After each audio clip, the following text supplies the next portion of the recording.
নমস্কাৰ মই ডক্টৰ ৰজি দন্ত বিশেষজ্ঞ আৰু আপোনালোক সকলোকে মোৰ চেনেলৰ অন্য এটি ভিডিঅ'লৈ স্বাগতম জনাইছো। ৰুবি আছামিজ ব্লগ তাই কমেণ্ট কৰিছে, বাইদেউ মোৰ গুৰিৰ দাঁত এটা হিৰহিৰাই থাকে আৰু বিষ হৈ থাকে, কি কৰিব লাগিব জনাবচোন। আপোনাৰ দাঁত এটা যদি হিৰহিৰাই থাকে আৰু বিষ হৈছে তেতিয়াহ'লে আপোনাৰ দাঁতটো হয়তো পোকে খোৱা আছে, নাইবা আপোনাৰ আলুৰ ইনফেকশ্যন হৈ দাঁতৰ নাৰ্ভলৈকে পাইছে।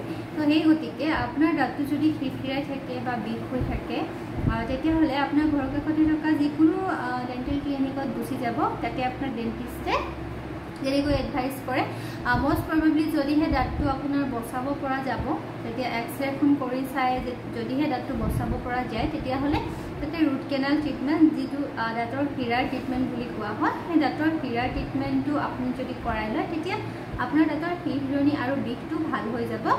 আৰু যদিহে দাঁতটো বচাব পৰা নাযায়, বেছি ইনফেকশ্যন হৈ গৈছে, তেতিয়াহ'লে আপোনাৰ দাঁতটো উঠাই দিলে আপুনি এই প্ৰব্লেমটোৰ পৰা নিজকে বচাব পাৰিব। আজিলৈ ইমানেই। যদিহে ভিডিঅ'টো ভাল লাগিলে শেষত শ্বেয়াৰ কৰি দিব ফ্ৰেণ্ডছ আৰু ফেমিলি মেম্বাৰক।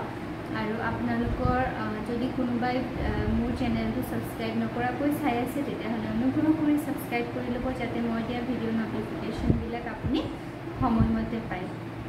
আজিলৈ আহিছোঁ, আকৌ লগ পাম এটা নতুন ভিডিঅ'ত এটা নতুন টপিকৰ সৈতে। আপোনালোক সুস্থ থাকক, সবল থাকক, তাৰে কামনাৰে শেষত ভিডিঅ'টো চোৱাৰ বাবে